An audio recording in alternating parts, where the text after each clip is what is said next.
Are you tired of pouring endless energy, time, and resources into opportunities that don't make any money for you? Or are you chasing venture after venture without seeing any profit? Well, if that's the case, then today I'm going to show you what is it that you're doing wrong and what is it that you should be doing from now on. So the first and really only thing that you're doing wrong is this. You're pursuing opportunities that are simply not made for you. What do I mean by that? Obviously, there are some opportunities that are made for you, others that are not made for you. And the ones that are made for you are the ones that are particularly vulnerable to your particular strength.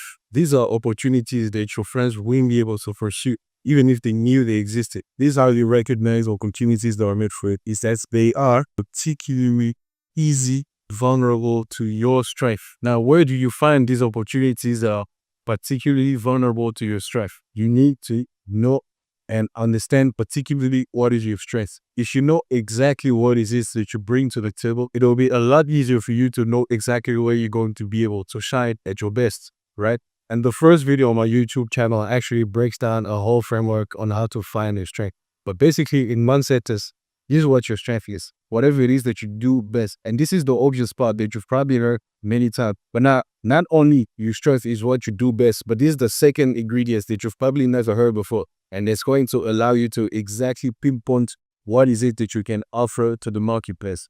Your particular strength is whatever it is that you do best, but also that people love receiving from you. This is your strength. This is what you can offer to the marketplace.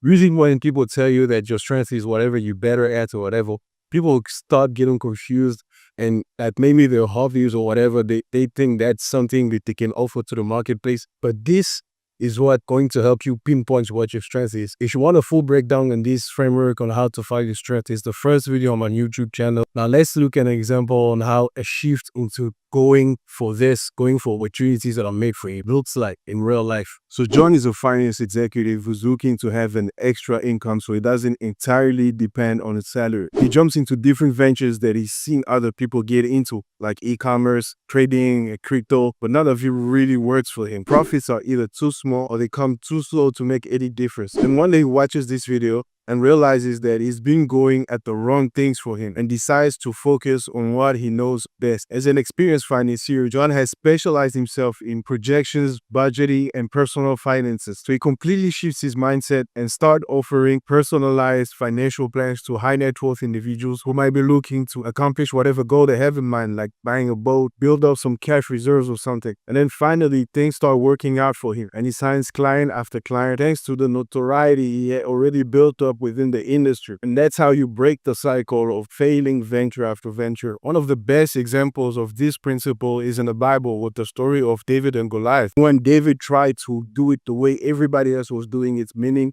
wearing the armor, the shield, and the sword that the soldiers were trying to give him, he quickly felt that he was going to fail if he went at it this way and decided to take off all of that and only go at it with a slingshot, thinking, you know what? This is the one thing I'm good at, and this is what I'm going to use. In the same way, you need to start chasing all these conventional ideas just because everybody else is doing them. Those strategies won't help you defeat the Goliath of your financial freedom. Instead, you need to identify your slingshot, the one strength that's going to give you an edge to win. All right, that's it for today, and I'll see you on the next video.